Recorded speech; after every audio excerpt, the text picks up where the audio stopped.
All right, we don't need a second countdown, do we? All right. Well, folks, welcome to Earworms. If you're joining us live, good evening. Well, or late afternoon, or who knows, maybe it's tomorrow if you're in New Zealand or something. But in any case, if you're joining us on the rewind, whatever, join us live if you can. We start at 7:30 p.m. Eastern Time, US. That's 4:30 Pacific, and half past midnight in the UK. And so you join us live, you get the vibe in a very lovely chat. Tonight, we are featuring our good friend, Kyle Neidig, the Flute Wizard. And we're going to be talking sound healing. For those of you who don't know, Kyle is a flute builder who goes by the name the Flute Wizard. He's based out of Oregon in some very lovely country there, and he makes amazing flutes. So amazing that I ordered one. I have a custom flute arriving.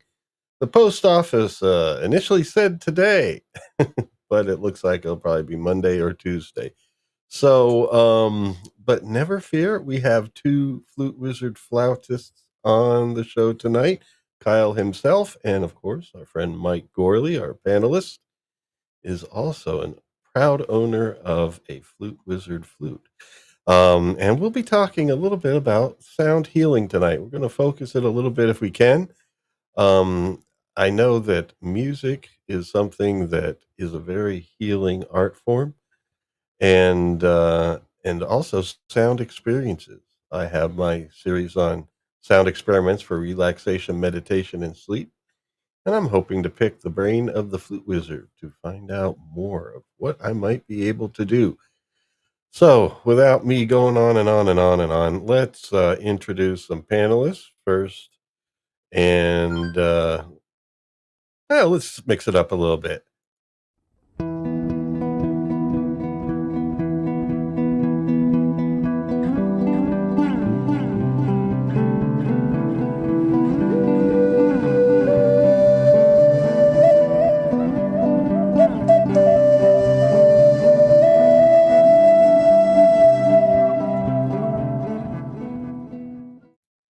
Hello, Mike. Good evening. Good evening, sir. Hello. Yeah, as I said Oh, before, you are a proud owner of a Flute Wizard flute. several of them. Oh, okay. Yeah, and Probably, I don't know, 10 or 12. we'll be playing one of your works later, where you Quite a feature one few. of those flutes.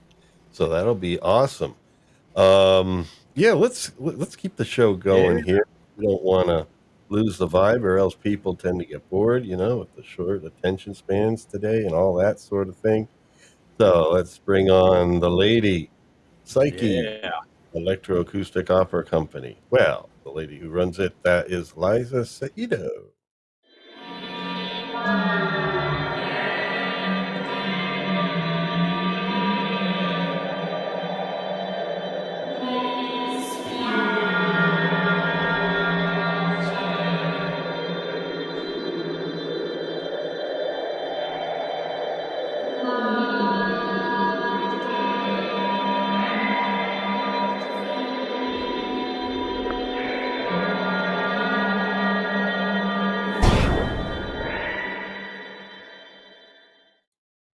Hello, lady.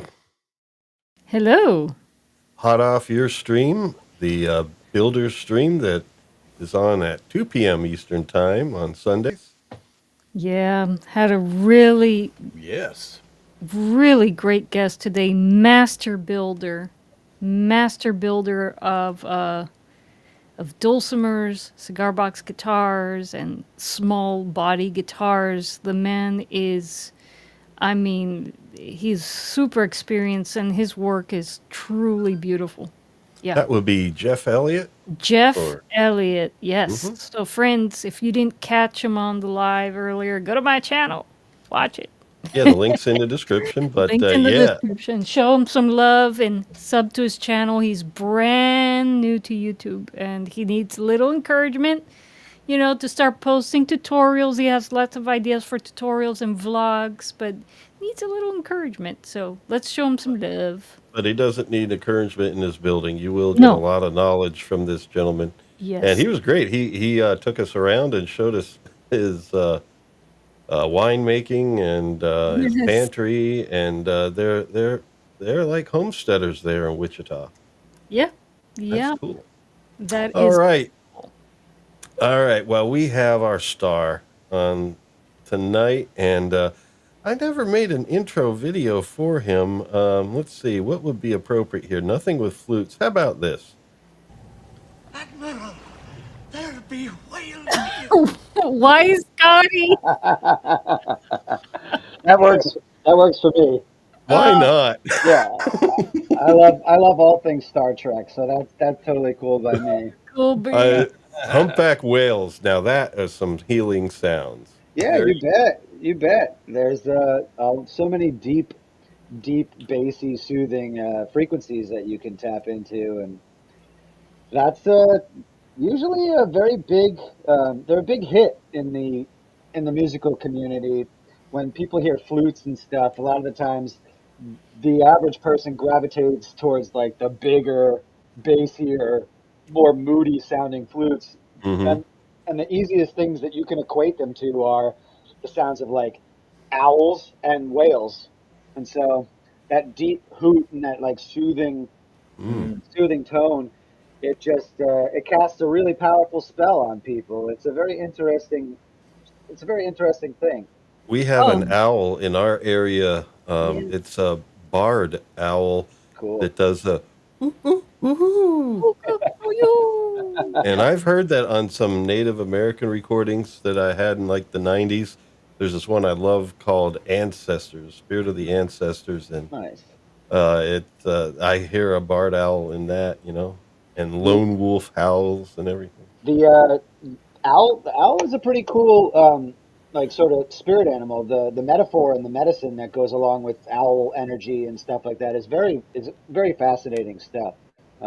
I mean, like most of the creatures of the planet, they all have a specific sort of story and metaphor behind them, and owls are super cool. They have a very interesting sort of kind of symbolism, as we would say. They have a really cool thing like that. I love them. They're fun. Yeah, they Well, definitely do. They're also vicious. They're pretty crazy birds.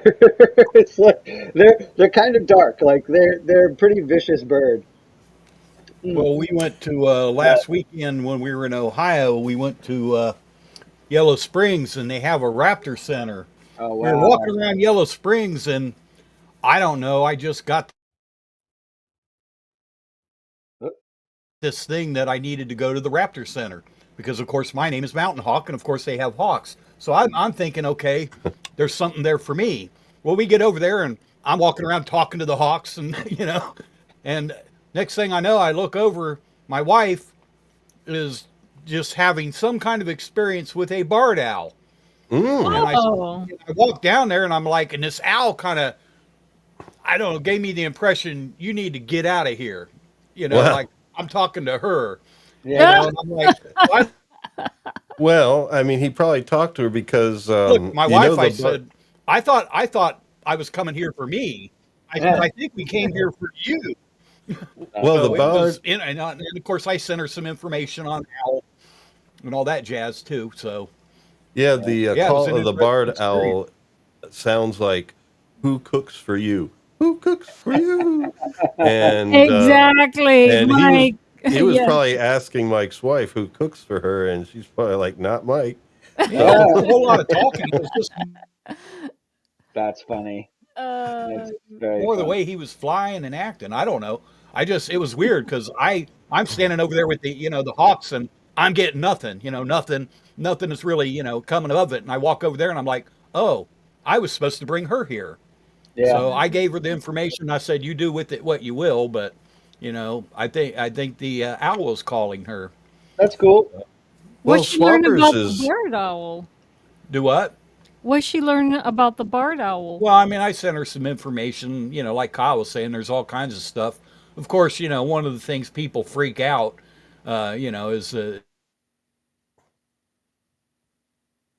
is its association with death.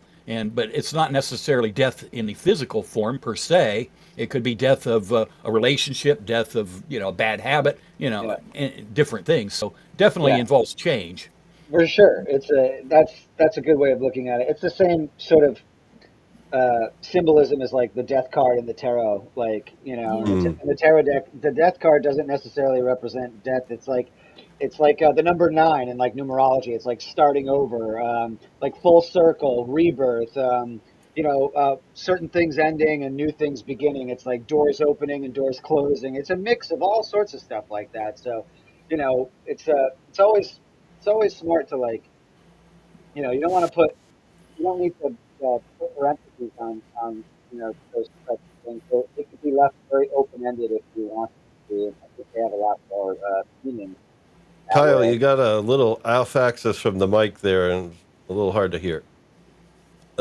So try to make sure you speak directly into whatever the mic is. And Oh, my headset is my mic today. oh There we wow, go. We're that's hearing you much unusual. better now. Yeah. Yeah, but that's clear. Yeah. Yeah, just cut down low for a second. All right, one sec. Yeah, Shout today out is to good. a shout out to Swappers in the chat there. He was on with us Woo! last week, Yes. and we talked about the more recent chapters of Praxium of the Pathfinders. A lot of creative people in this audience, and that's something to For check sure. out. Star Wars Retold. It's Please just check it out. yeah, Yeah. it's at Star Wars Retold. And our friend Robot's in the chat, and we have Yes. Flav there, and I Oh, saw Robot Robot is there. Robot had a question for Kyle. She Oh, asked if great. he's ever made a flute out of transparent aluminum.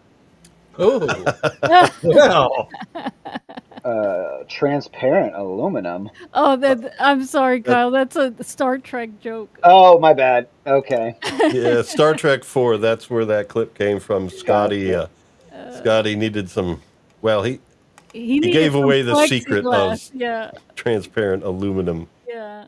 But He, let's get you featured here. I believe we can.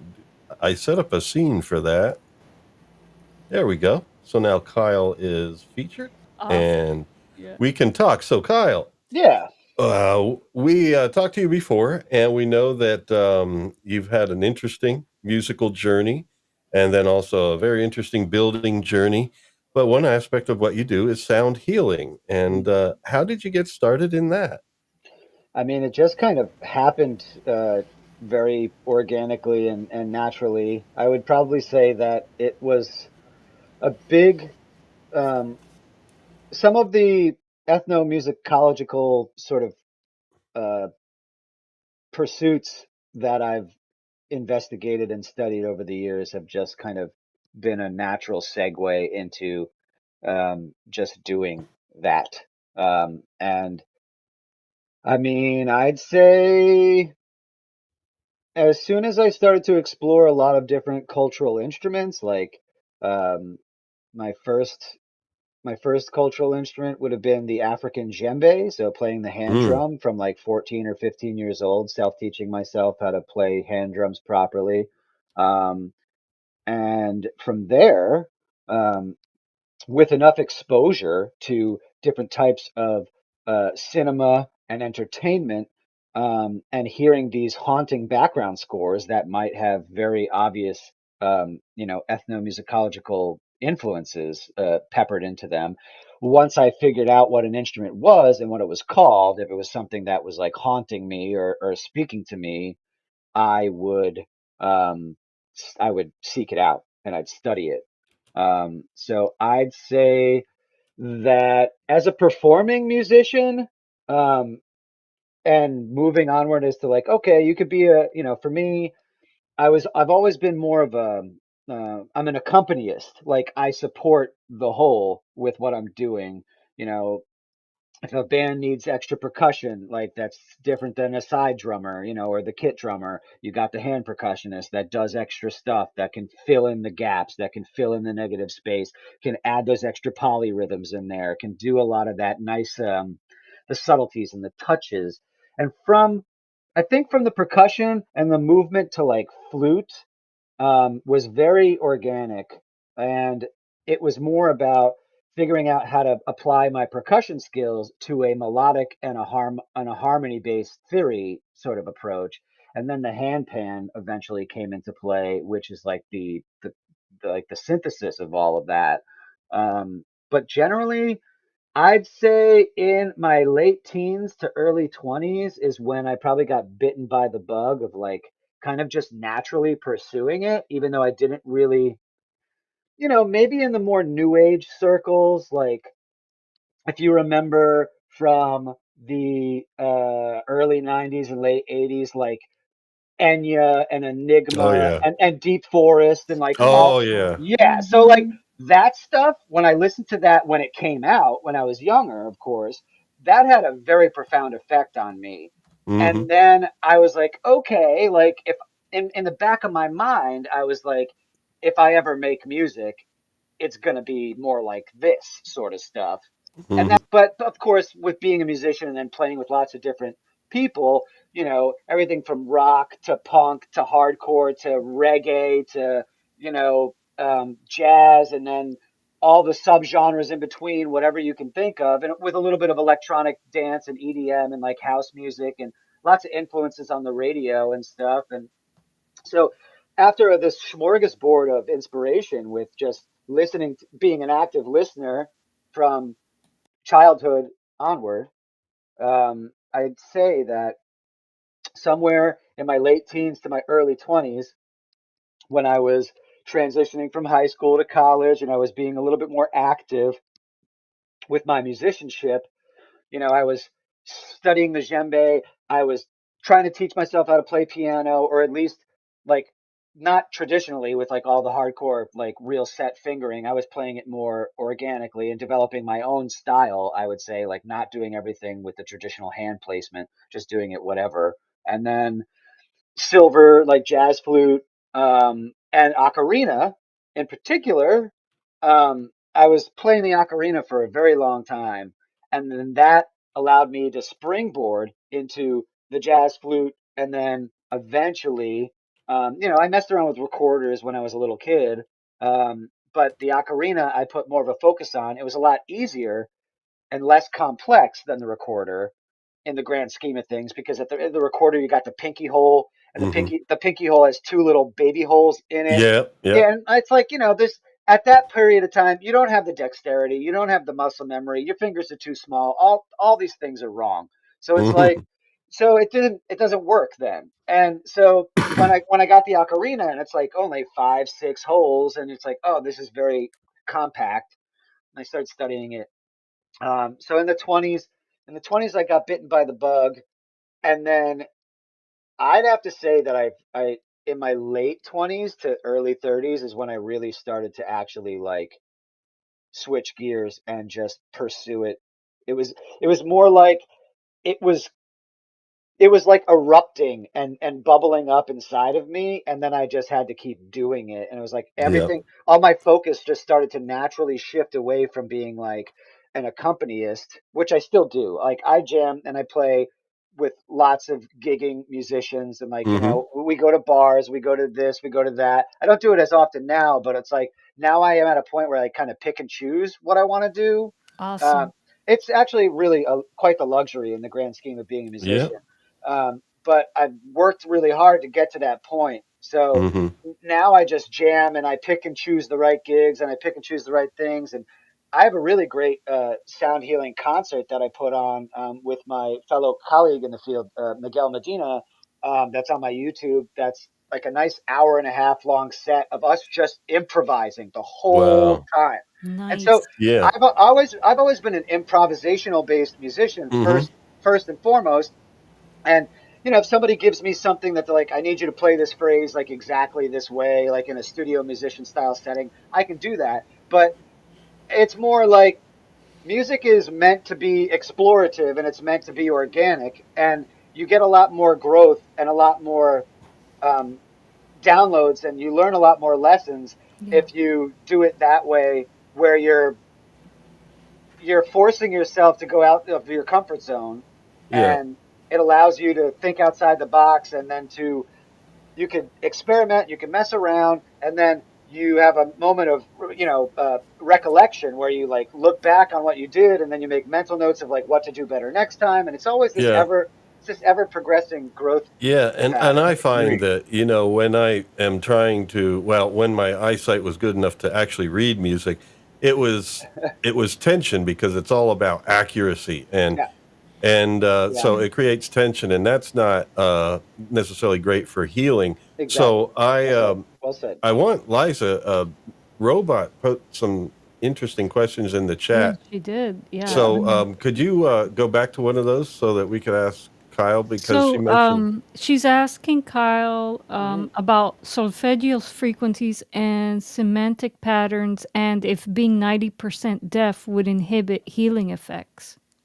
I don't think being deaf would actually inhibit any sort of frequency thing whatsoever. I really believe that it's frequencies and vibrations are tied together in a very intricate thing. And so, you know, we look at like you know the composers in the past that might have had ear problems that were deaf, and Yeah. then if you look at like even the more like the theatrical aspect of like you look at Mr. Holland's opus with like his deaf son, and he could feel the vibrations from the piano, but Right. Right. he couldn't hear him, but he could feel it. Yeah. So I think that there is a very, very fine line there that is this beautiful overlap. And for instance, like tuning forks, okay? So when you hit these things, and now this thing's like vibrating like crazy right now. You can see it. It's like wiggling and moving. Yeah. And Mm-hmm. but the frequency and the vibration is so precise. So this is the sort of stuff where it gets this is where I'd say if even if you're deaf, you're going to be able to receive the benefits from sound and from vibration. Just because you can't hear them, it doesn't mean that they're not passing through your body. Exactly. And Exactly. that's a big, big thing. And so, like with these, like if you tap them, they're meant to be like sublink, like you're just supposed to run them along your meridians, and that sort of thing. And you could bring them to your ears if you want to, but they're meant to be like it's like a light massage. You can get really, really close to your skin, but just barely not even touch your skin. And those vibrations are then penetrating into your pores and into your skin and into your body. Um, I saw a question earlier, which makes me think of this other particular aspect of sound healing, where kind of it's a tangential, but if you've ever seen those frozen water experiments where people slap on like they put a piece of masking tape on a bottle of water, and then they write down like words on the masking tape, and then they freeze the water, and like it could be a word like love, or it could be a word like hate, or it could be an adjective that's really aggressive, or it could be something that's really placid and gentle, and you can put these there's everything's like so compounded and connected, and water, and like you've seen the experiments with sand where they put sand on a speaker on a Mm-hmm. speaker, and Yes. then they're Yeah. vibrating the frequencies, and then Yeah. the sand is turning into sacred geometry patterns right in front of you. It's like Right. Yeah. Right. all that stuff is like it's crazy. So like just if you even if you have hearing problems, it doesn't matter. Like you're gonna find ways around it. Like you're gonna be able to feel, you can feel the bass, you can feel the guttural vibrations in your stomach, you can feel certain frequencies like higher up on the top of your head. Um, Even if your eardrums aren't like working, or they're not at a certain level, that's where you're going to be needing to do some of those other things. Like, um, yeah, I think that sound permeates through the physical form. Like I think that Yep.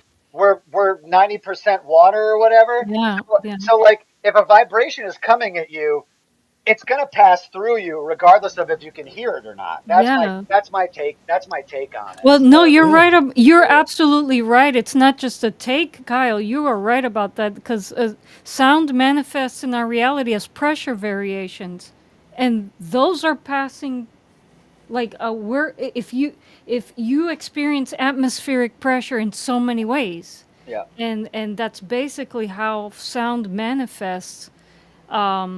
And even if you can't if you can't hear it, you're definitely perceiving it some other way, for sure. But you can feel Physics. music. Yeah. yes. You I can absolutely feel music.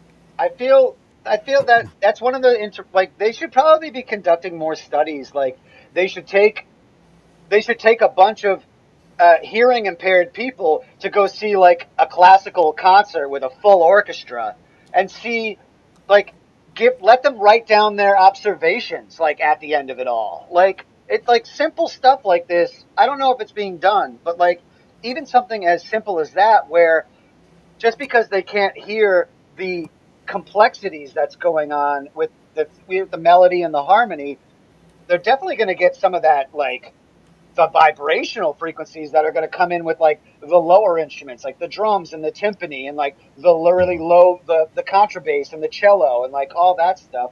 It's Yeah. fascinating. And It's really fascinating. you could definitely feel it, especially if you go to drumming sessions. Oh yeah, And a drum circle, absolutely, yeah, yeah. absolutely. I actually passed by a drumming circle yesterday. While my girlfriend and I were going to a party. I had to. My friend was having his 1 year old he's having his first birthday party for his kid, and he hired me to just have background music, like just be in the background playing like my instruments while the party was going on. So we're going over there and we're driving through the city, and then in on the waterfront, usually on a Saturday, there's a large congregation of people that are just playing hand drums and like doing their thing and doing the classic sort of drum circle vibe. And I mean, it's pretty powerful. Like if you can hear it from 100 yards away, when you're on top of it, it's gonna Right. be passing through you like Yep. instantaneously. Yep. Yep. Especially all the low frequencies, all the lower decibel level stuff that like gets you in the gut and like really, Hmm. really like that stuff is it's pretty powerful. Like I just think that even if people don't have the ability to like hear the true melody and the harmony, like the the sparkles of music, if they can't hear all of the embellishments and the sparkles, it's still important to be um, you know surrounding yourself with music because it's going to do stuff to you passively. Like Yeah. you don't even need to worry about it. It's if you listen, Even it's gonna yeah, indirectly too, exactly because exactly.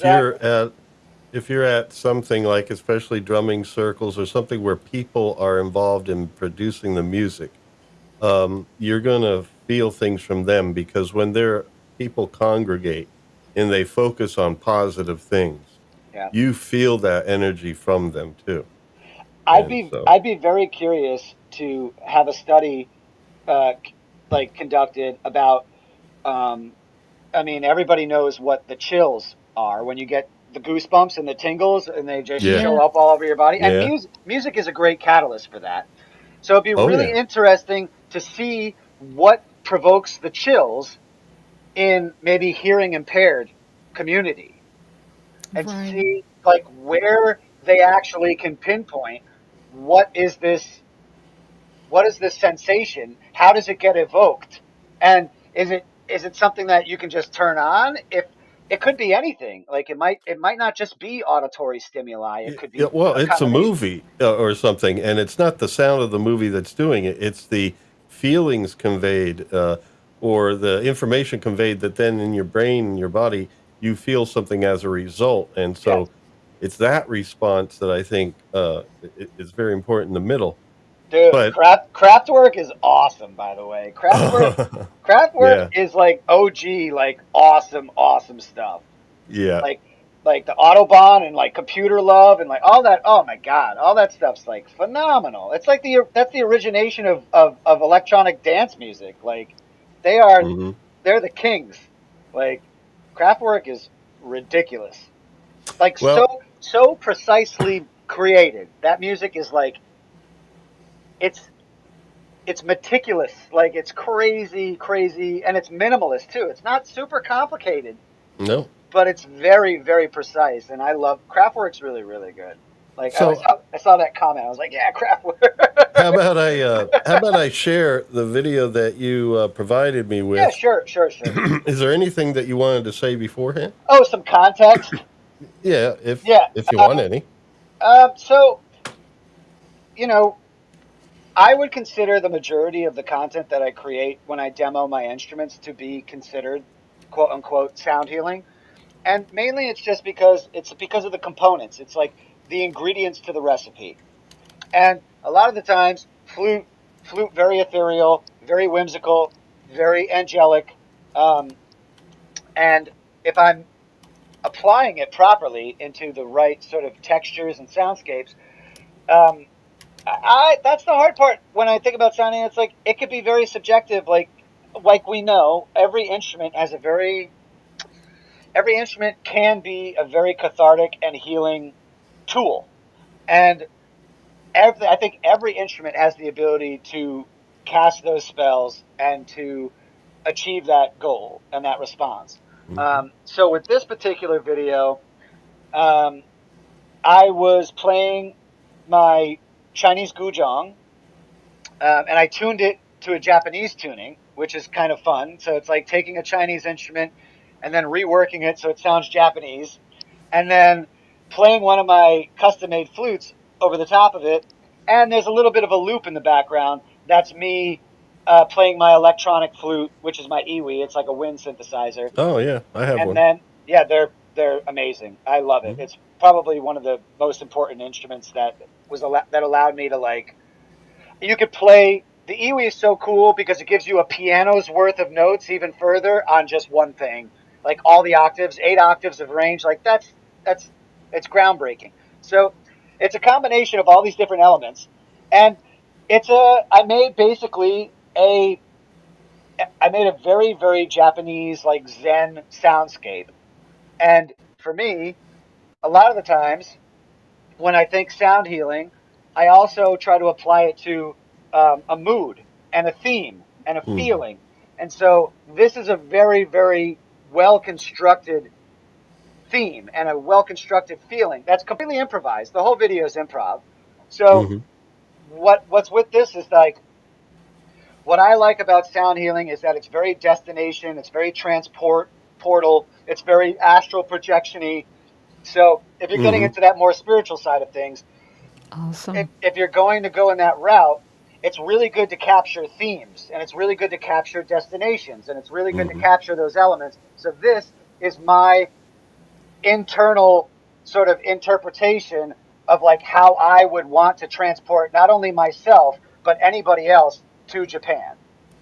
And Okay. and like the feudal era, the really old like traditional feudal era, Oh, okay. like the deep like the bamboo groves, the tea house, the the the empires, and with all of the beautiful um, architecture with the curved roofs and the gargoyles, and like when you think bathhouse and and bamboo fields and Mount Fuji and like that Zen or like Mm, yeah.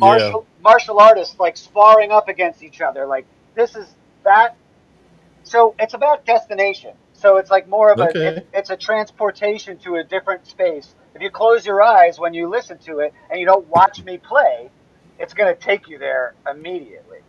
It's like one of Okay. but that's you watch it however you want, but that's my suggestion. All right. Yeah. So here we go, folks.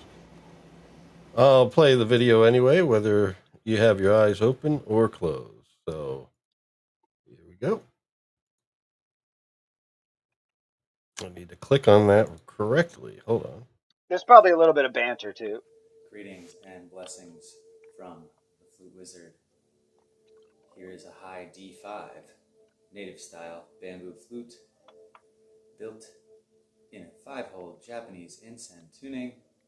First time I've ever been able to get the first 4 finger holes to activate in the upper register, so this is a truly, truly potent and powerful and extended ranged high soprano flute. Stellar density on this bamboo stalk here with beautiful custom blowtorching all along the body. A cherry and pine burl fetish with a myrtle wood and ebony mouthpiece, simple leather lace, bluish green wax linen bindings. Just a really, really amazing flute here. I'm going to play it with a pretty traditional soundscape using my Chinese guzheng here, and I have it tuned to D insen. It's a really cool fusion, and I'm going. Now I'm listening on headphones, and I hear in the background I something.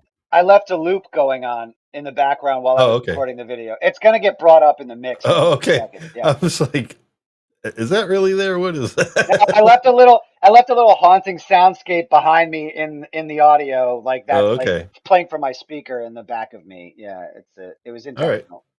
Going to demo this alongside this with a little bit of a pre-recorded loop. There you go. If you like my content, please feel free to like, share, comment, subscribe, and follow. And of course, as always, Plug. enjoy. Hit that notification bell. Stay tuned for all the foodie goodness.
Yeah.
There you go. That's a solid little Wow. jam right there, right? Yes, My indeed. That God. was really beautiful. Well, the main thing that I want to discuss about that particular piece is, for me, when I'm making something, and I always have in mind along the way, um, for for example, let's say that piece was in D. So Mm, D, if we're going to go into the more spiritual side of things, and you're going to talk about the energy centers of the body and chakras and all that sort of stuff, mm-hmm. I use a K&K Sound Silver Bullet microphone specifically meant for flutes. I highly recommend that if you want a flute like that, or a microphone like that. It's a cardioid condenser microphone. They have two models. One's XLR in and out, one's quarter inch in and out. A 9-volt battery with the preamp. Um, it's stellar. It's like 150 something like that with the preamp as a combo. And Hmm. I love my K&K Sound Silver Bullet microphone. I think it's fantastic. It's K&K, is that the brand? Yeah, K and K, like K and then K. Oh, Um, okay. yeah, just two letters basically. Um, and they're a local Oregon company, and they make Hmm. really, and if you go to their website, they make other microphones besides flute mics, and they cover a lot of ground with a lot of different instruments. And so my microphone is really good for flutes. You stick it and clip it onto the end of like a jazz flute. You can clip it on the bottom of your saxophone. Like, it's Okay. really good for a lot of applications. And since it's a cardioid pattern, it I love the cardioid pattern. It's the shape of a heart when it captures its signal, which is also very kind of cute and cool. Um, Hmm. but the main thing that I wanted to start doing a segue to with more sound healing esque type talk is D.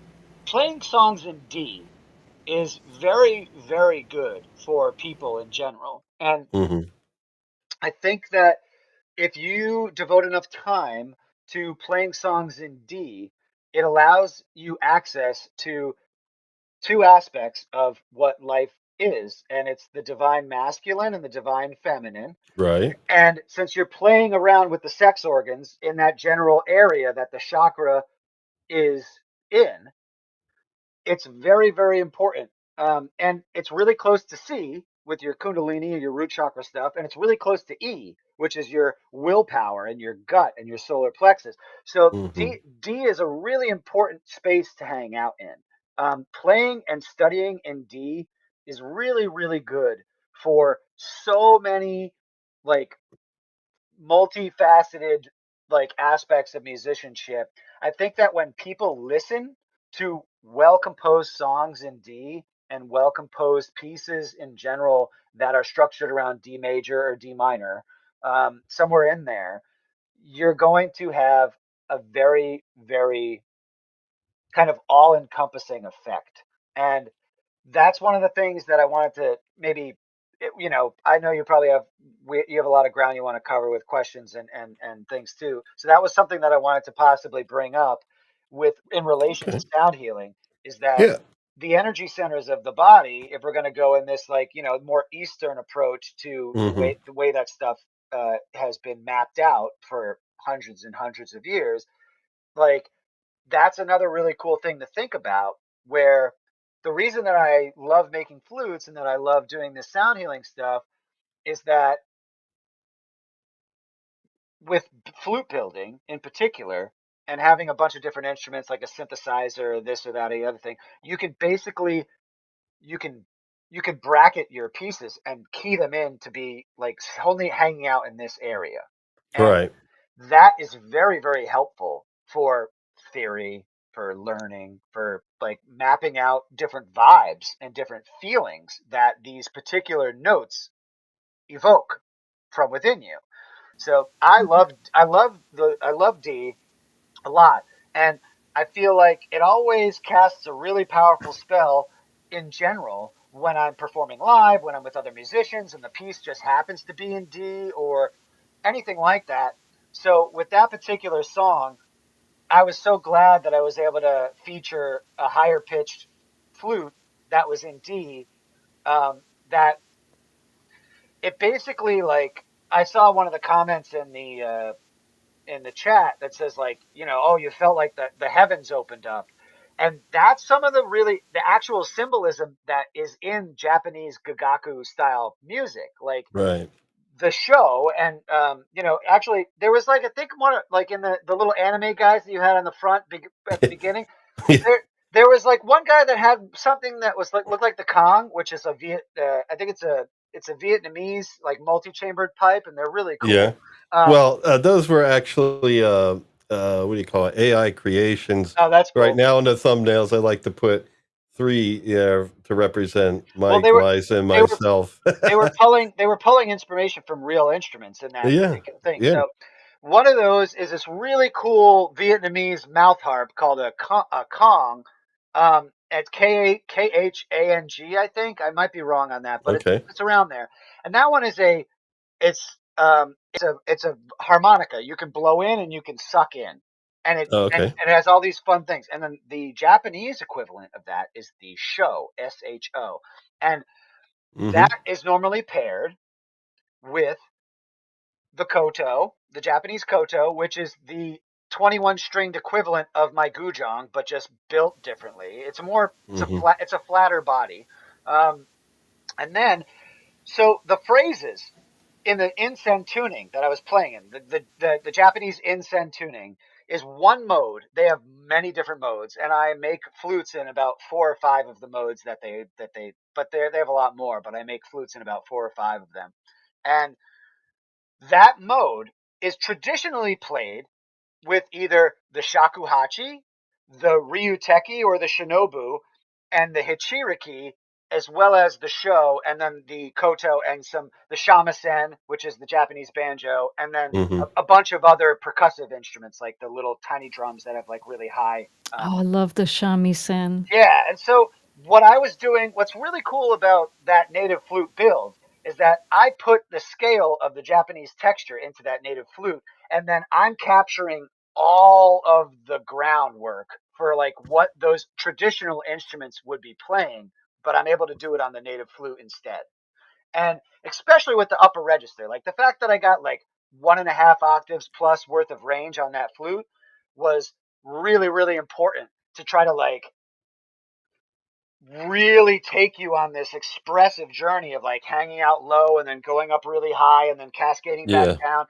And then, of course, with the background noise of like the lower flute that was in the background that might have acted as like the shakuhachi comparative. And then the guzheng acting as the koto, but still expressing all of these really whimsical like decrescendos and crescendo, like there's a lot of really cool textures and patterns. Um, but at the same time, it's very, very minimalist. It's just a pentatonic mode. Yeah. So within the pentatonic scales and the various majority that there are out there, you have so much versatility, and like less is more. And Hmm. I'm really a big believer in that. The less you have to work with, the more creative your Right. Yeah. brain gets around it. Absolutely. And so I really like that particular aspect of composition and constructing a soundscape, constructing themes, and being able to hang out in that space.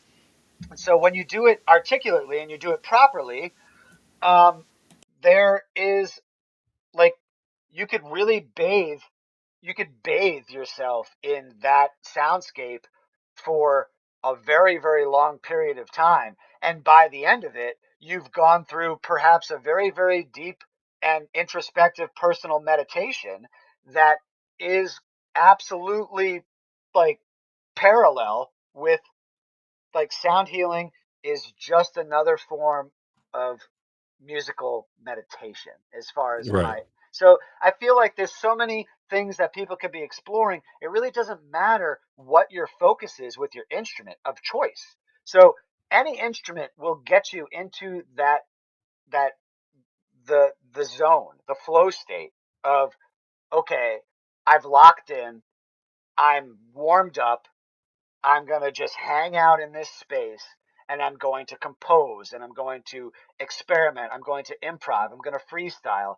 And I feel like that's one of the most organic and explosive and inspirational spaces to hang out in when it comes to music in when it relates to sound healing. I think that if you're doing things on the fly and you're creating it on the fly, the actual audience and the listeners that are beholding this spectacle happening, they are equally as important of a member of what's happening, because I know when, as a musician, and you do too, when you have a concert and you're like in the flow state and you're rocking it out and it's just working out and everything's happening, the audience is then pushing and giving you their energy, and that's making you play better, and you're like, am I actually in the driver's seat right now? Am I really doing this? And then Mm. half of it is yes, and the other half is them giving you the extra boost of like, oh my God, this sounds so good. Please keep going.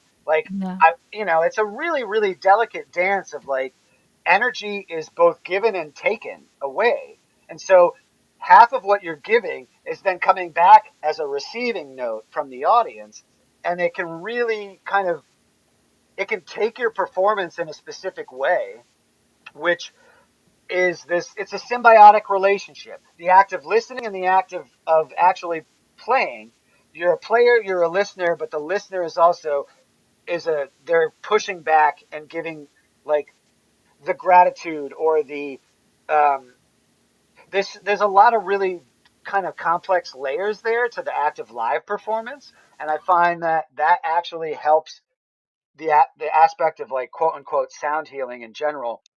I think that it's so much more impactful when you have an audience that is they're open to giving and receiving in a way where they're they're equally as much of a conduit and a lightning rod as you are, and then it's this weird symbiotic relationship at the end of the day. And like sometimes stuff happens that you don't even like, you're like, whoa, did we just do that as a whole? Like, wow, like I don't even know how we got there. Or Yeah. Yep.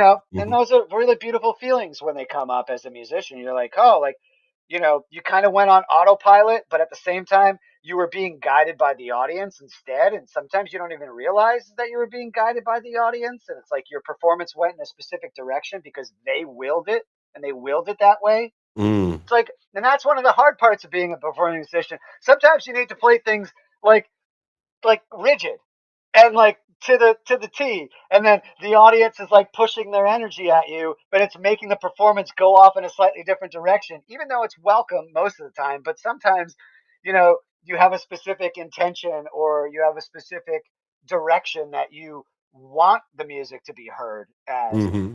but it doesn't always go that way. And a good musician knows how to bounce and ebb and flow with the real time sensitivity of that particular Right. aspect. And that's all energy. And so that's the hard part. Energy is the thing that complicates and also enhances the mess and the chaos of it Yeah. all. So it's like really a fun part of the process. It's just a lot of discipline at the end of the day. You need to know what you've seen, what you've experienced, and like how to go with the flow, even if it's not checking off all the boxes that you maybe already like previously installed in your head. It's a weird part of being a musician, but I don't think that there's any real set of rules to follow there. I think Yeah. that it's a very very unique um, skill set for sure. Yeah. Well, I think it would be good to just we'll come back to this discussion, but I think it'd be good for a little moment just for you to see what someone has done with one of your flutes. Oh, of course, if it's a mic video, I'm all in. I'm all in. It's definitely Mike. Oh yes.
Thanks, Scott.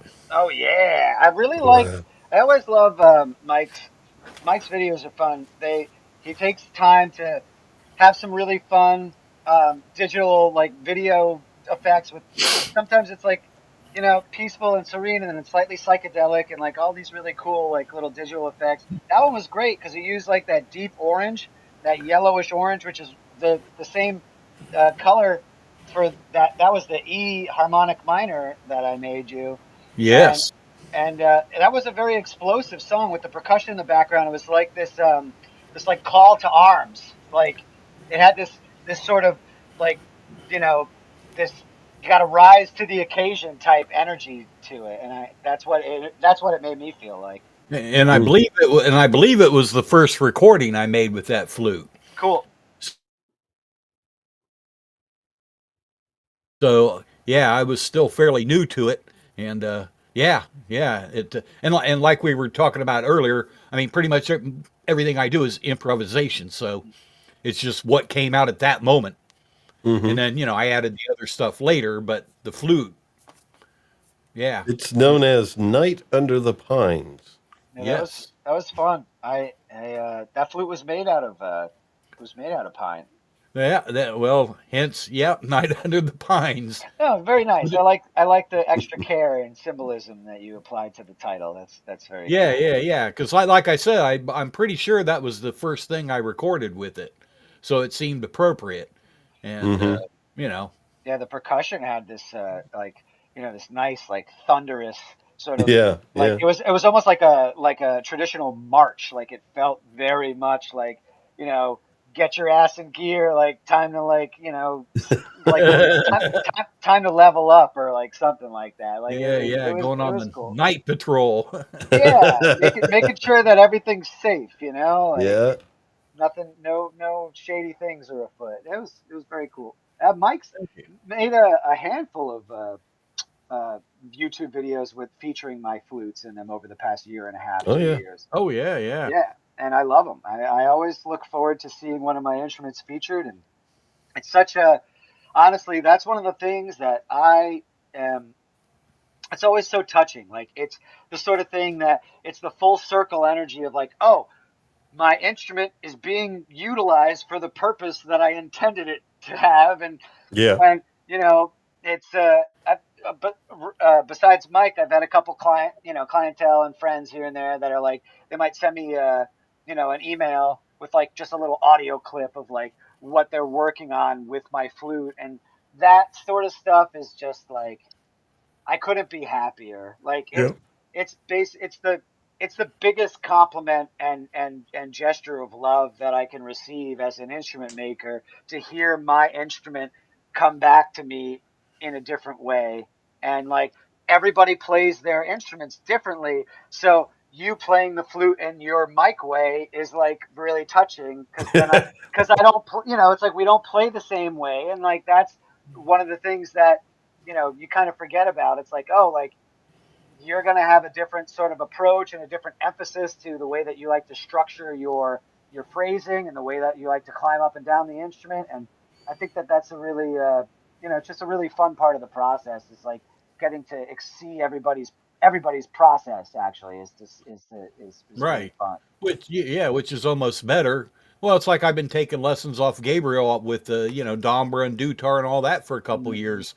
I don't sound anything like him. Yet there's times I can see the influence of what he's taught me, but Yeah. I don't sound anything like him. So, you know, but it's been cool because I have a couple of his instruments that I've bought off him, when he got new ones. So Hmm. You said something it's really good to know that it's going to someone who loves it. You said something really interesting there, which is something I want to talk about real briefly, and it basically boils down to all musicianship in total. And you're like, oh, like you might have been inspired by, or you get um, a little tickle or a nuance of somebody else's style, or you're it's not necessarily like emulation or copy and pasting and trying to like replicate somebody else's style of play, but that's the thing, like we're all unique individual people and we have different ways of absorbing inspiration. And for me, one of the big things that I've always, as a teacher too, like if I'm teaching people how to play or teaching people how to make, the most important thing that I try to hammer into the brain and the heart of anybody is you need to find your own song. There's a song inside of you that exists and it's only yours. And everybody needs to spend time. It's like the greatest sculptors of the world. They're removing the rock to expose the beautiful piece underneath. And that's our whole life. And so you're removing all the layers, you're chipping away at yourself to constantly getting around to like dissecting your song, and your song is yours, and that's what makes people like that's how you can, even within the communal aspect of music, that's the way that you individualize your style, and that's the way that you step deeper inside of yourself by figuring out what your internal song is. And it's a combination of phrases, it's a combination of patterns, it's a combination of using, embellishments and the expressive notes. And that's one of the things that I think is really, really important for people to pay attention to when it relates to, like, let's say sound healing. Is like, we need to get so deeply in touch with our own patterns, our own ways of doing things, that like when you're operating in 100% like Yeah. yourself. Yeah, I think going along with the lines with what Robot asked before is that the sound healing, one of the great ways of working with it is to do your own playing of an Yeah, instrument and finding your own song and not worrying about fitting a certain style or trying to reproduce some song that you know. It's yeah, like making your own sound and what calls to you.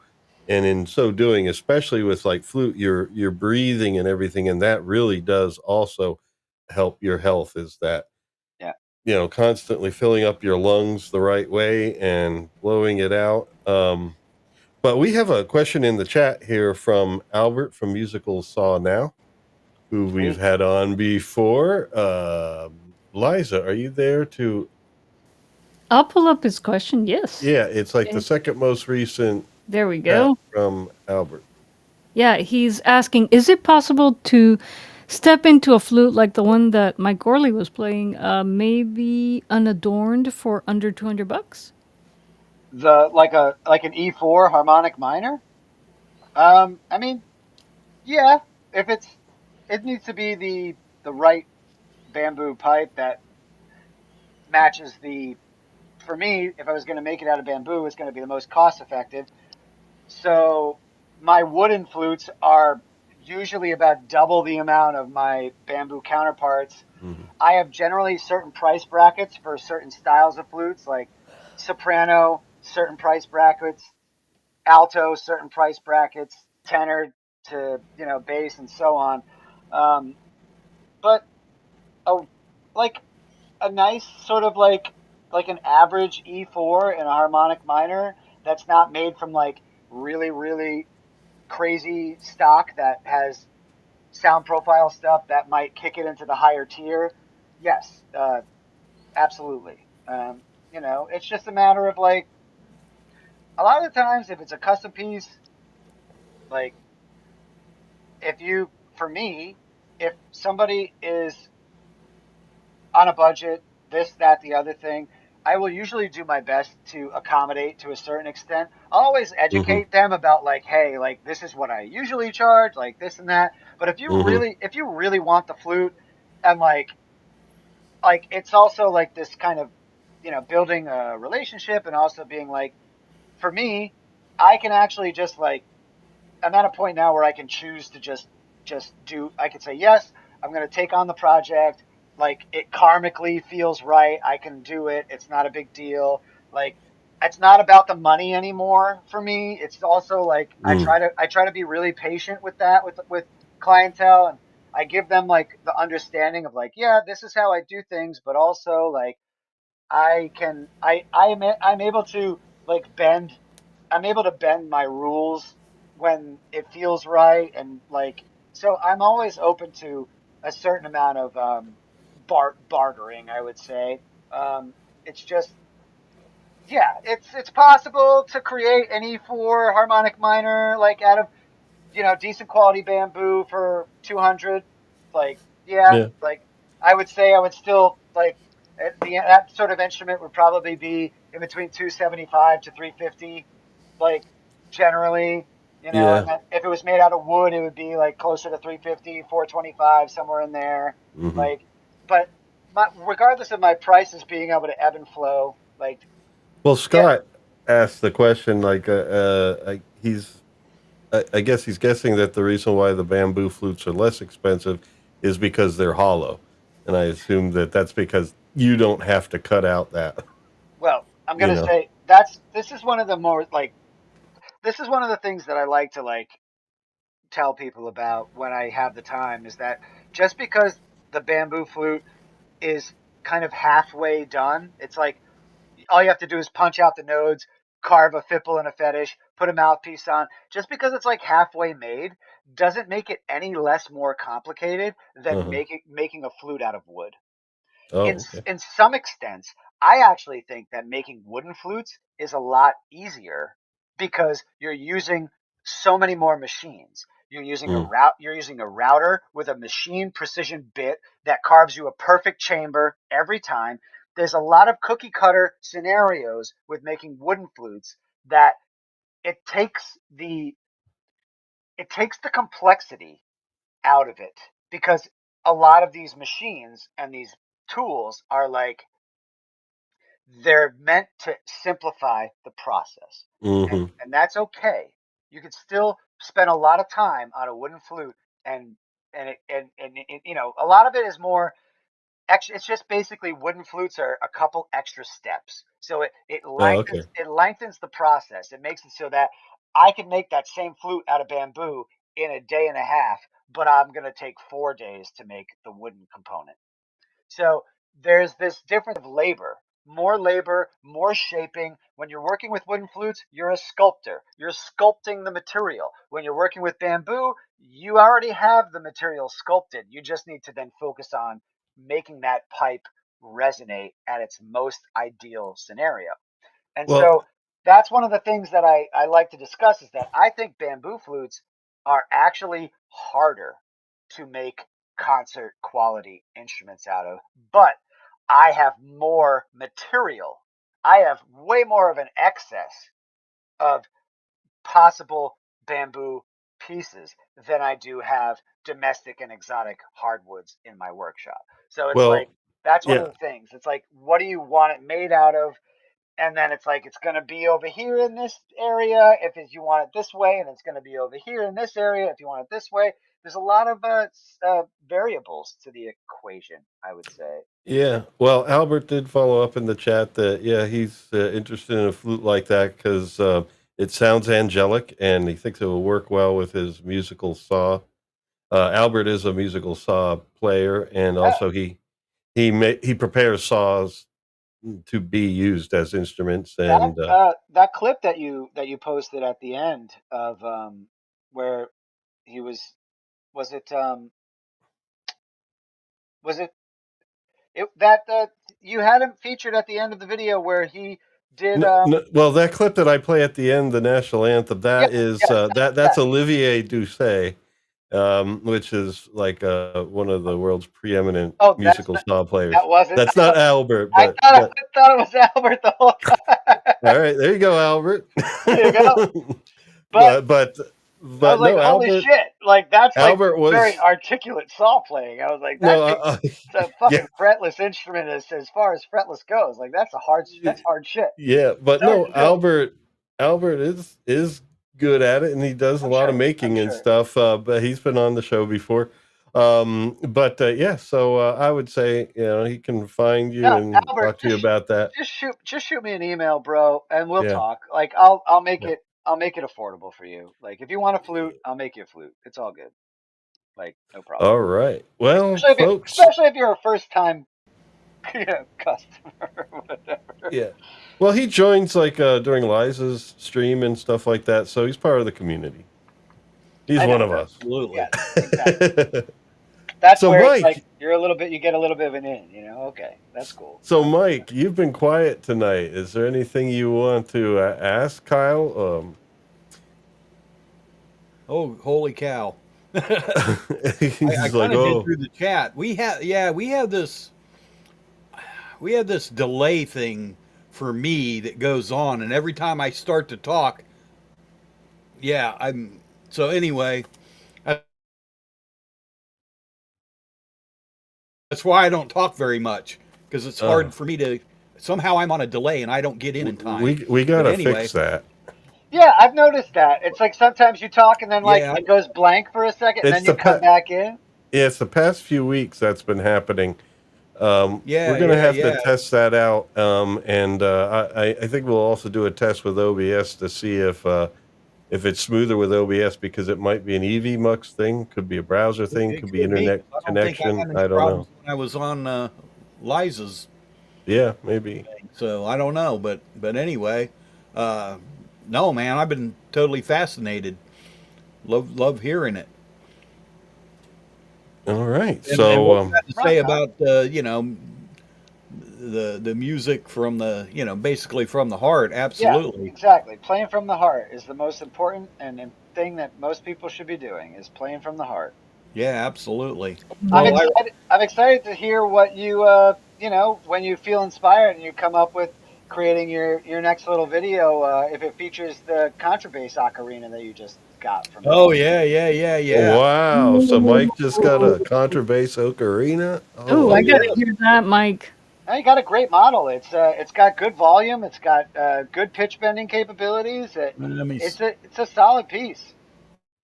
I'm curious to see what if you blend it with your sitar or anything like. I'm very Well. excited to see what you end up doing with Oh, that.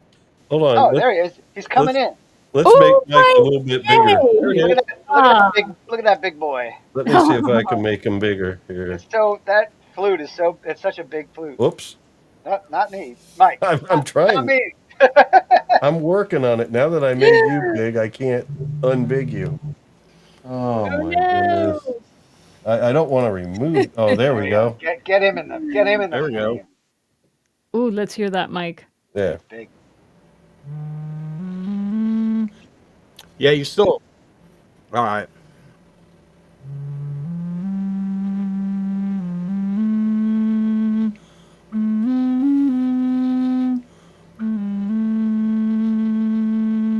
Oh yeah. It's got a beautiful sound. Super cool. Yes. You It's got definitely. great volume on that one. Yeah, your video was very very helpful because before I watched the video, when I unboxed it and took it out and started playing, I'm like, that sounds off key. Doesn't sound right. So yeah, with these, you definitely breath matters, Yes, and I still hit absolutely. it wrong. Yeah, yeah. Like if you you know, Yeah. yeah, you got With bends those in there. So with yeah, those you have you to keep really a very steady. yeah, you want to be super super gentle. Like the more gentle than you've ever possibly been with any flute is how you want to approach those. That's like the main hint. You want to play them super super super gentle and casual, and then only when you get up to holes 4, 5, and 6 is when you're going maybe like medium breath pressure. So it's like there's a delicate dance Yeah, there. why? Yeah, it's like an unforced breath. Yeah. But that Yeah, it's like particular it's almost like you're just letting air out. Yes, and to be honest, that particular style of breath pressure, sensitivity, and control is going to go a very, very long way for your own internal, like chest and lungs, moving into the future when you acquire other flutes. So Right. it's a beautiful instrument to cascade certain levels of discipline onto your chest and your Hmm. lungs that you might not have realized are like when you play bass flutes, like the bassier they get, the more subdued and relaxed you need to be with your wind delivery, and it's a fascinating part of the process. Right. Yeah, Wow. Drone flutes are a different animal too. It's like exactly, every flute has its own personality. totally. So yeah, you can have a small flute, a big flute. It's yeah, you have to really be cognizant of your breath. And I think that adds to the whole aspect of like if you're breathing as a primary to create the sound of of the music and the object, it's a very centering, and meditative part of the process. Therefore, I mean, most flutes in general would be automatically applied to the sound healing component of like it's a direct meditational um, catalyst. It's a tool for you to just like breathe in and breathe out and breathe in and breathe out. And um, So yeah, that flute will definitely teach you a lot of really interesting things, though, Mike. I'm very much looking forward to seeing what sort of soundscape you create with it on your next video or two. Yeah. Yeah, I'm going yeah. Eventually, to. I will. Yeah, I got to get consistent. That's the hard part, Yeah, getting take your time. consistent with it. Take your time. It's all good. And well, and I'm trying to figure out, and that's why I asked you about the microphone.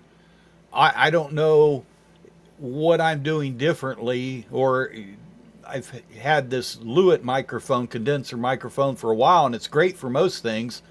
But I I discovered when I was recording, I was getting this like clicky sound, and I finally figured it out. It was me. It was from my like when I pause and then you Yeah. hear this click, and it was driving me nuts because I'd had to edit the shit out of the to get these clicks out. So that's why I was kind of asking about the microphone. So that's one of the weird things about audio, like software and recording and microphones and tech and stuff. It's like, honestly, like, unless you're using like a really, really powerful, like room mic that is like, one of those $1,000 condenser mics that like has omnidirectional, like sound recording capabilities. A lot of the times, like certain types of microphones are going to be more well suited for certain things. Like, let's say, for example, your classic vocal mic, like your rounded topped, like your Shure PG fit, whatever, your SM or PG 57 or Mm-hmm. whatever, the rounded top vocal mic, those capture flutes pretty well. Mhm. But there's pros and cons. A very, very pinpointed cardioid condenser mic was going to capture a bit of room sound, a bit of extra body around you, but also it's directional. So it's going to pinpoint onto, if you bring the instrument close enough to the mic, you don't have to be like dead on top of it, but it's going to capture it as long Mhm. as you're recording in, the right booth. And then there's the shotgun mics, the boom mics that are like super directional, straight line type stuff. Yep. There's so many different applications that can be applied to the actual audio engineering aspect of like capturing proper flute sound. And there's certain things like bass. This is the hardest part.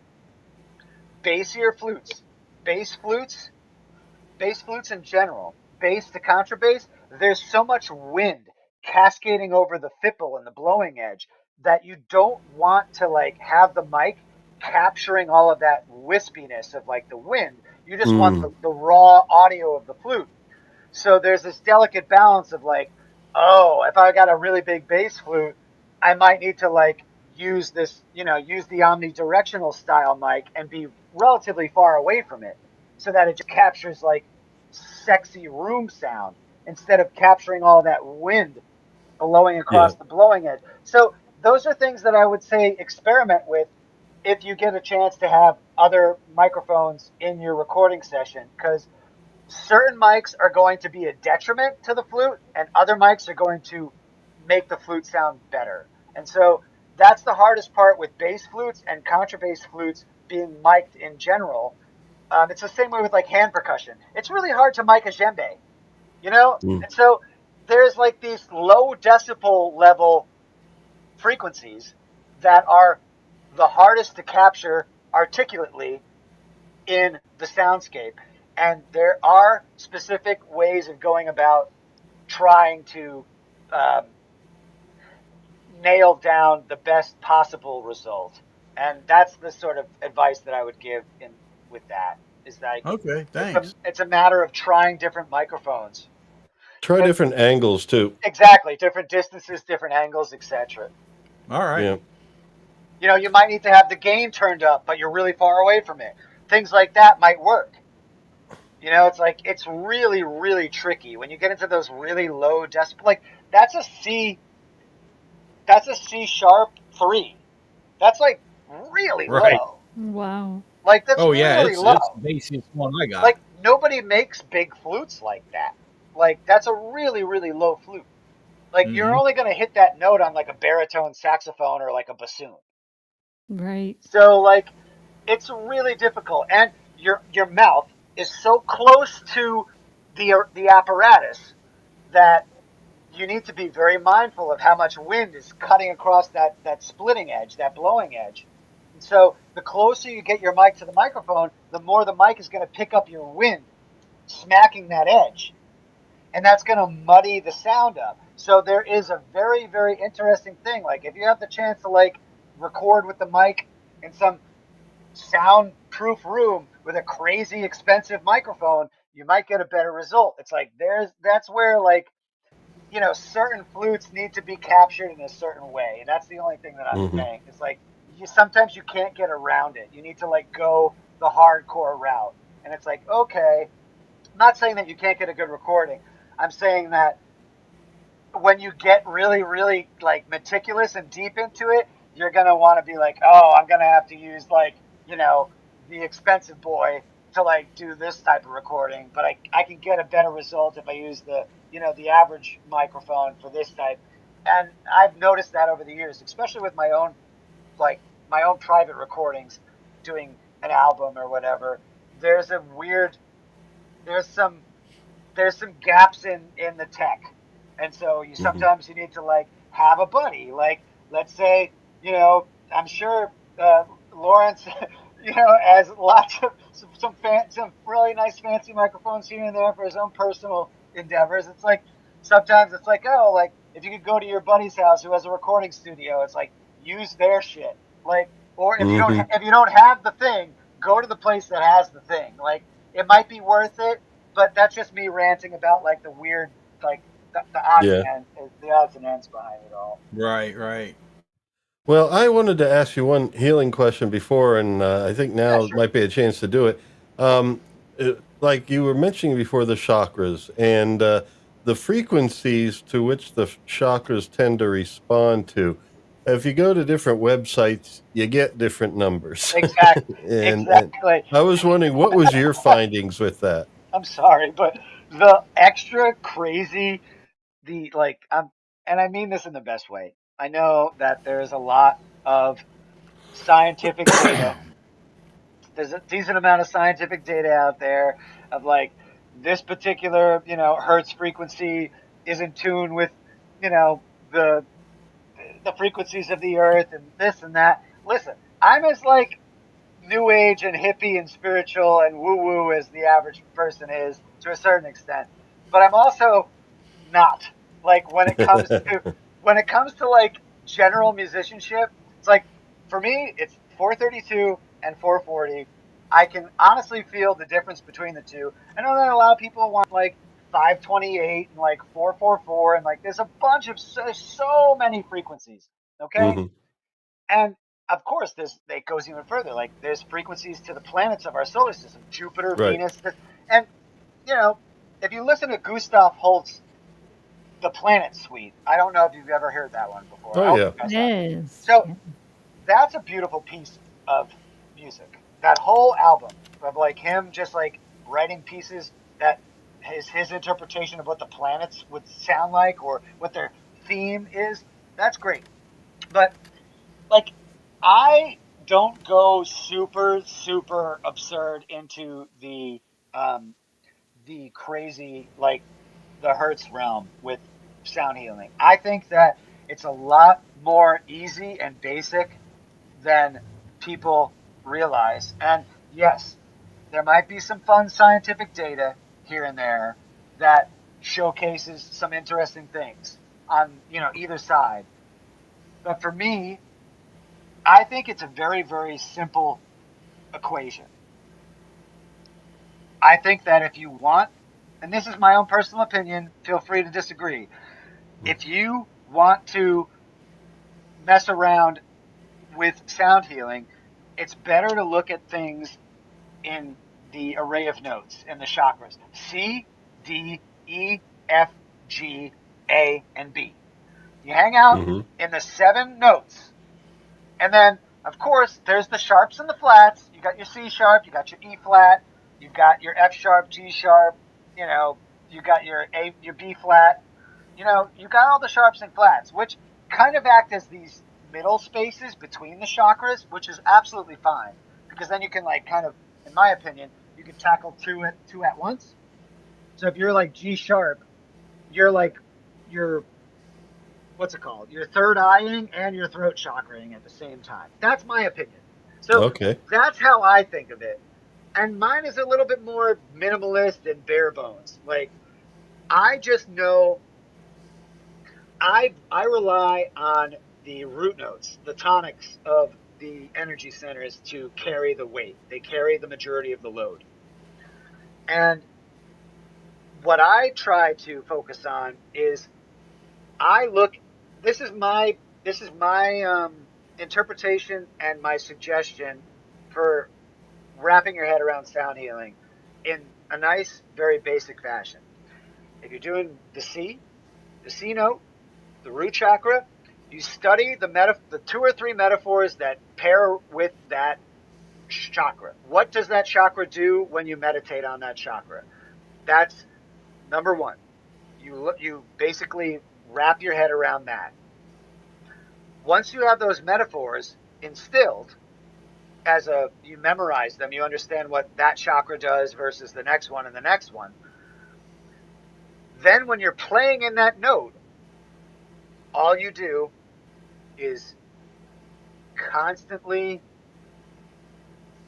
pay attention to manifesting that metaphor while you're playing.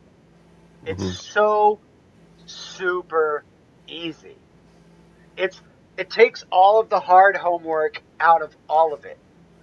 And you just pay attention to one or two metaphors per chakra. And then when you're hanging out and you're playing in that scale, C minor, C major, whatever other mode in C, then you let your mind and your spirit and your heart wrap around mantras Yeah. of Well, that particular thing. And then you then go to the next one. yeah, And then the next one. because I think rather than emphasizing a note for a chakra and getting into precise frequencies and so forth, Exactly. I think it's more about your internal navigation of yourself and Yep. what blockages you have in Yep. dealing with those, because the chakras will open Yep. if you work with the blockages. So it's more like that should be the focus rather than just these frequencies, you No, know? you And bring up a great point, and that's also like if you're I think it's very obvious if somebody's like, "Oh, I gravitate towards F," or like I like G, or like, I play in these keys more so than other keys. You should be playing in the keys that you don't play in. And then ask yourself while you're playing in those keys, why am I not exploring this in the Mhm, moment? And if you do a little bit of extra little tiny little bits of research and poking around, you might find like that there's some serendipitous stuff that pops up where it's like, oh, I might have a blockage in this area, and that's why I'm averse to playing in this key because it doesn't work for me. It doesn't resonate with me. And like I feel like that's a matter of like we go through all these different cycles of like for me what I've noticed over the years is like sometimes I just get like super enamored with like one one key or one mode in a specific note or a specific tonic, and then I have to pursue it because it's probably like your spirit is mhm, you're following intuition. You're like, oh, like I need to investigate this area, most likely because it needs work. mhm, And like that's a really, really good place to start. And mhm, then if you're like, oh, I'm attracted to this new note, I'm attracted to this new tonic, it it casts a spell on me that I'm not familiar with, then you should investigate that. It's like basically just mhm, following the breadcrumb trails like amongst the whole set of notes. And I think that the sharps and flats get the bum rap at the end of the day. Like people should be hanging out in C sharp and like B flat and E flat and F sharp and G sharp. Like people should be hanging out in the sharps and flats. Like mhm. they have a lot of beauty to showcase. And I think that intermediary space is it might be the glue. It like connects. If you worked on this area but you didn't work in here, but you're up here and you've worked on this one, you got to do you got to do both. And Yeah. so that's one of my feelings on it. It's like, just keep it like, when you say sound healing, yes, it has like a lot of heavy, like overly woo woo connotations and things like that. But no, Yeah. it doesn't. It's like, music in and of itself is healing through vibration, and it's a very powerful and magical vibrational force. But it's all about the context in which you give it. So Hmm. Yes. that's my main thing. Is like, Number one. if you just give it the right context that applies to you, Yes. that's how it works out the best. You 100% agree don't with have you. to fucking swallow anybody else's pill. You just do you. Right. Hmm. And but know that these There things you go. they're set up in a way where they will provide you to go down certain rabbit holes if you want to, but it's more a matter of like, just do what is intuitively like coming up inside of you, and then once you feel like you've gotten to a good point, then investigate something else. Like, Yeah. this constant, just keep on giving yourself new stimuli, and you're going to be way better off than you were, just staying locked into one thing. Like, Right. it's a that's Well, probably, yeah. I like that you mentioned C sharp because, Yeah. Hmm. well, not because, yeah, C sharp is the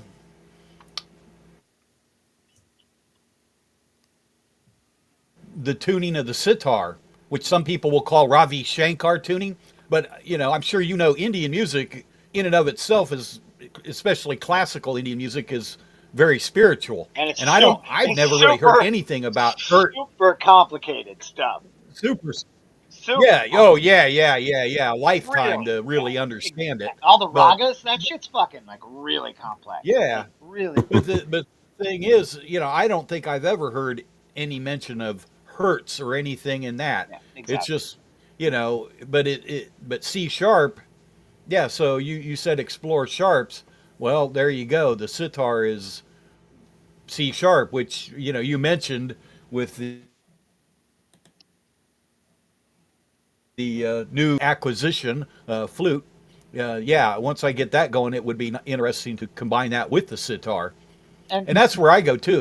We talked about from the heart. I don't really, I've looked into the Hertz thing, but it really, I, I don't feel that it does anything more than playing in, 440. I think it's more for me. It's more about what you're doing and what the music is, and is it from the heart. yeah, So it seems more intent to me than I'm not e- trying to dish exactly. the other Hertz, but And I know some sound healers that'll fight tooth and nail to like totally go against 440 hertz, and it's like, nah, it's about the way that you play the instrument, not necessarily like.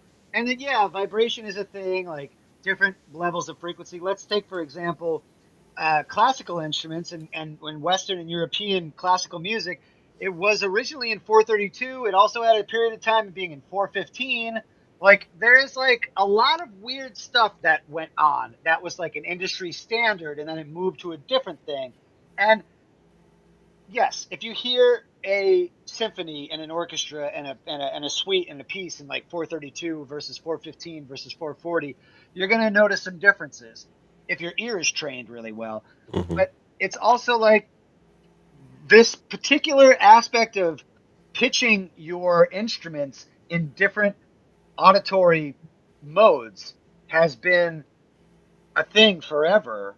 And Yeah. so if it's always evolving and it never stays the same, it's like, no one mode should be superior to the other one.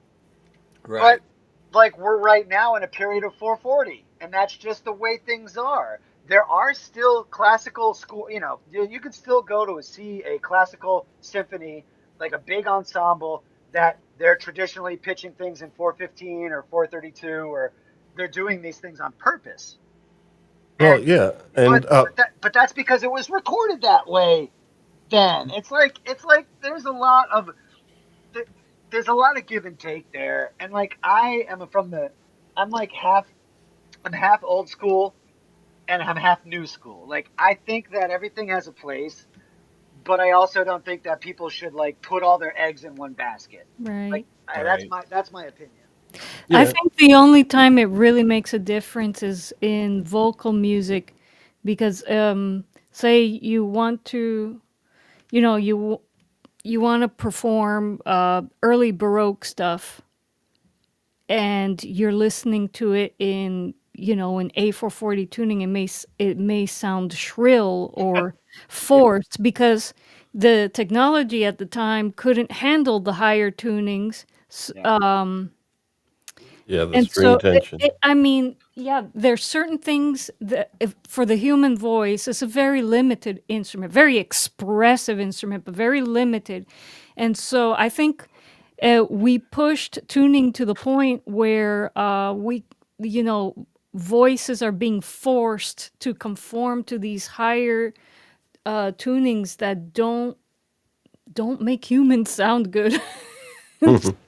I mean, yeah. So Yeah, where I people have think to strain to hit yeah, notes and so forth. exactly, exactly. And so I only think in the context of vocal music it makes any difference. Well, for me, when I'm working on my meditation stuff, I prefer A432 because something about it when I'm playing, and a lot of times I am in A minor and emphasizing A with the binaural beats and everything.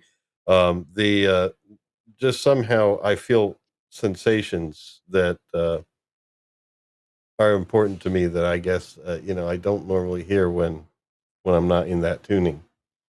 So yep. There's that's that, just but and that's a thing, yeah, like that's your energetic and kinetic response to 432, where you might just like be a child of the gospel there, and it's just like, and that's why you're like, you're like, oh, I need my flute that I'm gonna make these new pieces with in this mode because this is what I'm doing more, and this yeah, you get more out of it, and that you're just following your heart there. yeah. Like that's Yeah. all it is. Like, and everybody is going to have a different response to a different frequency, and I think that that's intrinsically individualized for each human. I don't think that we're all cut from the same cloth. No. So that's important. It's like I get chills off of all of the random ass frequencies that I hear music in. Hmm. But like that's the thing. It's like certain songs that are in 440 that are modern, that are on the radio or this or that, or like stuff that I've listened to for years. Like it's it's this combination of having an emotional connection to the piece where it sinks into you and it becomes part of your DNA. And then you always have that reactionary behavior to it because it's affected you so deeply initially. Right. And there's something there too that shouldn't be ignored, where you're just you're just a sponge. You're this permeable thing that maybe might be more responsive to one thing over another, and none of that is nothing is the right answer. Hmm. That's why I like it all. It's like I know there's a lot of people out there that would really fight me tooth and nail, like with like, nah, man, 528 and 432 is like the only way, and like they'd be Nah, real strong about it, and I'd be like, I'm sorry, I don't agree with you. Like, you're right not to agree, Kyle. I think dogma yeah, kills Yeah. spirituality. It just does, and it kills, you know, free thinking. yeah. You know, Well, might as well adopt a religion then. You I know. think we're going to do a call here for any final questions. I typed it into the chat. Mike, if you have any final questions, because I know we got to get Mike off to bed. That Mike. Yeah, the 330 guy. Right. No, no, no, no. It's been good seeing you again, my brother. Absolutely. Yes, Kyle has a website. You Flute got it. Wizard. You got it. FluteWizard.com. Yeah. FluteWizard.com. It's just my Etsy. You're better off watching me on my YouTube and stuff too. Well, we have some questions in the chat, Liza. Do you mind No, All I reading mean, right, them pulling off up. for me, please? Which ancient philosophical figure or school of thought do you most agree with? oh man. Ooh. I'm quite the polytheist, so I'm gonna have a hard time with that answer. um, Honestly, like over the years, like yeah, like there's a lot of really like more rigid philosophical stuff that I learned in college with like Plato and Socrates and things like that. But at the same time, I really like the Eastern approaches, like you know, Buddhism and Taoism style teaching is also really cool. I'm not really big into idols or gurus. I don't think that's the best way of approaching like life. I think that yes, there's been a lot of very impressive people that have been extremely intelligent and psychologically and spiritually evolved, but I don't think that putting them on a pedestal is where I've operated my life from. I am much more of a polytheist where I cherry pick what I think resonates with me, but I don't fanaticize. If that, so I can't actually answer that question. I'm much more of a, oh, that guy's got a great point, and that guy's got a great point. Like I'm like way more into that than I am like hyper focusing into certain people that have inspired me. I think it's all everybody's an inspiration. You just have to find the way that they make sense to you, if that answers your question. Makes sense to me. Rock on. Yeah, pretty much the same way. Yeah. How can I find your website? I think didn't Scott put the link in? I'm I sure. mean, I have a link to Flute Kyle's Wizard. YouTube channel. FluteWizard.com. FluteWizard.com. I mean, Okay. and I apologize with my Etsy. There is going to be a lot more content coming up post July. I have so many flutes in the living room that are all on the floor that are just waiting to be sold, and I can't make listings for all of them because they're all kind of dedicated to being showpieces for flute stock. But once I get back from flute stock, I will then become a little bit more active with my YouTube and my Etsy is like basically bone dry. I think like there's only two or three flutes left on there right When now. is Yeah. Flute Stock? Flute stock's the last weekend in July, Friday, Saturday, Sunday. Okay. And All I feel right. really bad that I haven't made any content for like the past 2.5 months.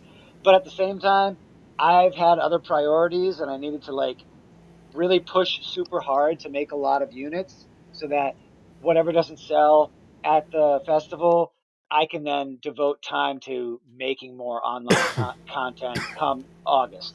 So Okay. the beginning of August, I will be have my general regular YouTube presence with having enough content on my YouTube, plus all the instruments that I feature on there will then be for sale on my Etsy, which is flutewizard.com. That all will be getting a little bit more of an upgrade and some attention given back to it once July is over. Um, and now I've only got like 8 flutes left to finish upstairs before the whole smattering is done. So I might actually post like a video or two during mid July of like, you know, an update, maybe feature one or two new instruments on YouTube just to like come back in. Cause like it's difficult to take like a 2.5 month break and like expect like, you know, a bunch of people are going to watch.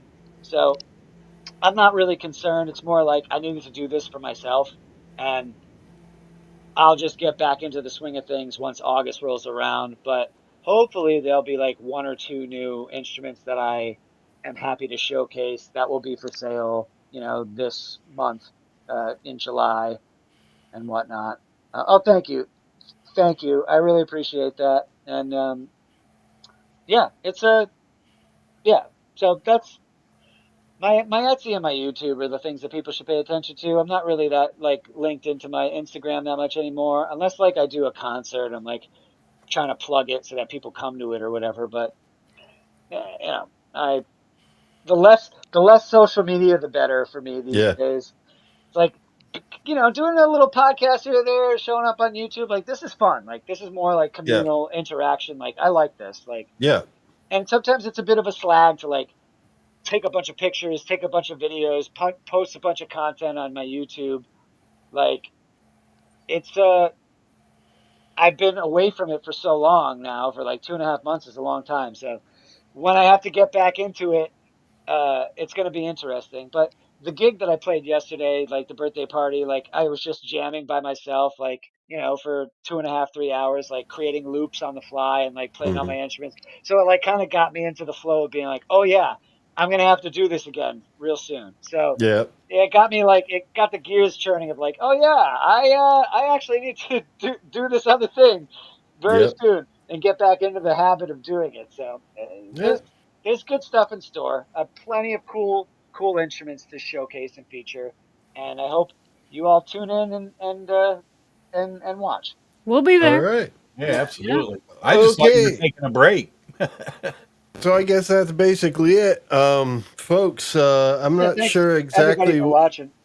I'm not sure exactly what we're doing next week. I kind of feel a desire to do an album, kind of like talk about an album like when we did Yes, Tales from Topographic Oceans.